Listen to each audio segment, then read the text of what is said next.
Good morning, everybody, and welcome to Rocket Future. I can't believe that there's another day of activity down here at Starbase today. This has just absolutely been insane the last few days. Right now you have live views of full stack, but I'm about to change that camera because S25 is rolling out of the high bay right now, and it seems like it's probably going to roll down Highway 4 towards the launch site today. Pretty unexpected. I thought they were going to kind of leave the launch site clear just for upcoming full stack testing. I want to try something a little bit different today. But I'm going to try to literally see if we can get behind the ship as it's rolling down Highway 4. But I'm going to get going on that right now. Things are moving quick.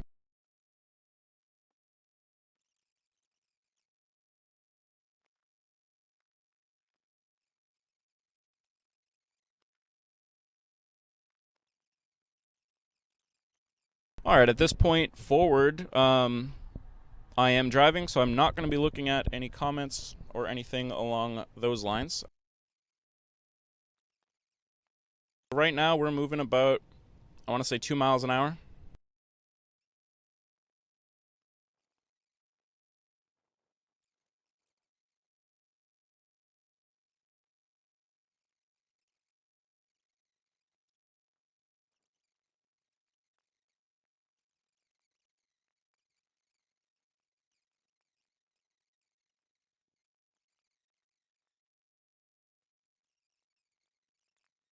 S25 has its flaps still tied up. They are not extended. I think a couple times we've seen a ship roll with its flaps extended, if I'm not mistaken. You should be able to see one of the folks that are walking behind ship 25 right now. He's probably just about to go out of view, but that'll give you a little bit of scale of how big this thing is compared to a human.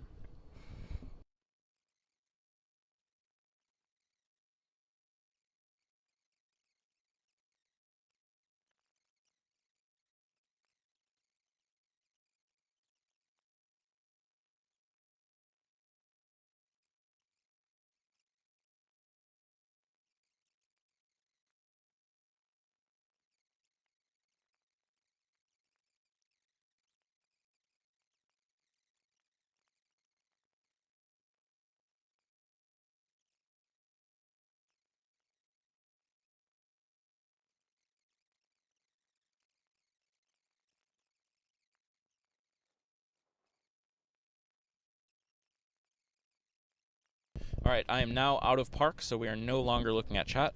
But I did see a request to talk about the payload in ship 25. So it's hard to see, especially from this angle, but more than halfway up the top of ship 25, there is a section that looks a little bit different, and it is facing us, and that would be the payload bay door. The payload bay door, I think, is kind of designed to be able to eventually spit out Starlink satellites, version 2 Starlink satellites. And eventually, when Starship keeps progressing, there'll be bigger and bigger payload doors until it can deploy massive payloads. However, with ship 25, it does not look like there is any payload as far as I have seen. And actually, it looks like they've welded shut the payload bay doors. And when I say payload bay doors, it's literally just a slit in the side of ship 24 or 25 and 24. But yeah, it's been welded shut. So to my knowledge, unless I missed something, I don't think there's any payload inside of ship 25. And the same goes for S24 actually. There was some theorizing that SpaceX would be putting some Starlink satellites in these just to be able to test a real payload on their first orbital attempt. But of course now we know that their first orbital attempt may not actually get into a usable orbit and may be more like an orbital velocity, but not an actual orbital inclination.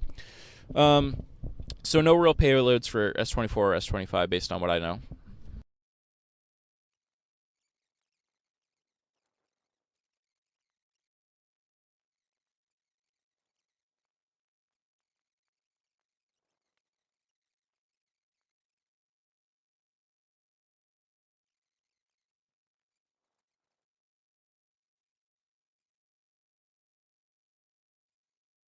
And of course, Ship 25 is being transported between the build site to the launch site on an SPMT, or a self-propelled modular transporter.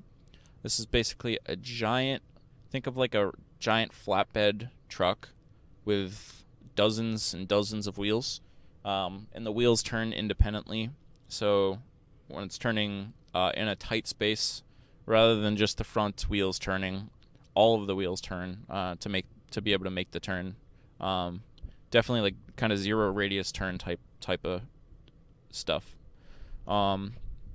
They load up the SPMT with a lot of counterweights to weigh it down, to lower that center of gravity, to make sure that there's no chance of the ship, or occasionally when they're moving the booster, making sure there's no chance of something tipping over.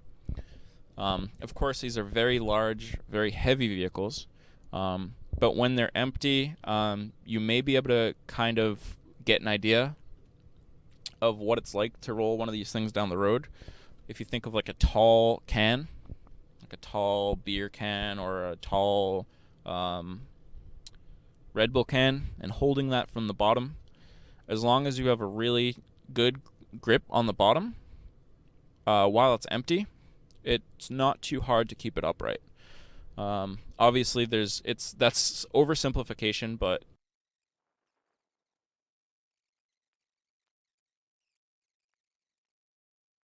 we do look like we have a crane here positioned near the suborbital infrastructure. But I don't see that the crane has the squid or the octopus or whatever we're calling it nowadays. So I don't expect to see a crane hook up to ship immediately. I do see some folks working on what looks like suborbital pad. They're working on the one that's further away from the road. They got a crew up there on a lift.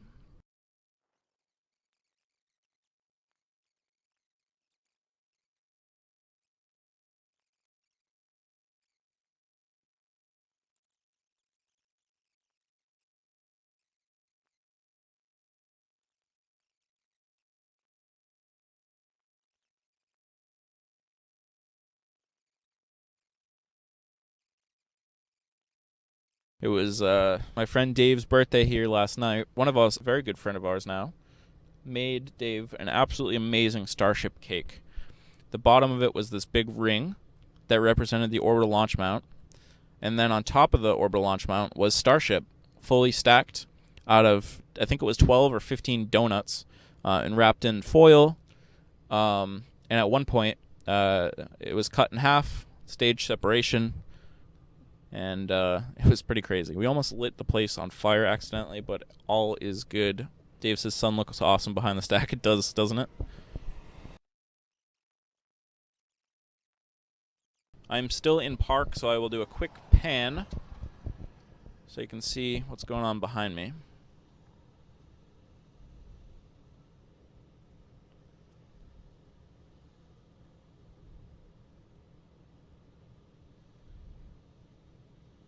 And I'll pan back because I don't want to be invading anybody's privacy in their vehicle.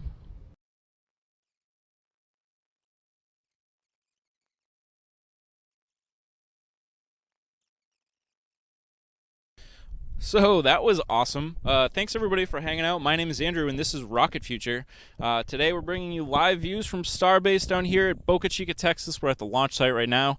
We just had absolutely beautiful views of Ship 25 rolling from the build site down here to the launch site. Now Ship 25 is kind of out of view here, but I am keeping an eye on it from the other side of the road. But now that we're down here at the launch site, I did want to bring you views of full stack. And at the moment, I am noticing something really cool that you guys might want to see. We have a beautiful shot of the moon above Ship 24. Now, we know Ship 24 won't be going to the moon, but Ship 24 is paving the way for Starship's access to the moon and Mars and beyond. That's all I got for today. Thank you so much for hanging out. We'll see you next time, and peace out.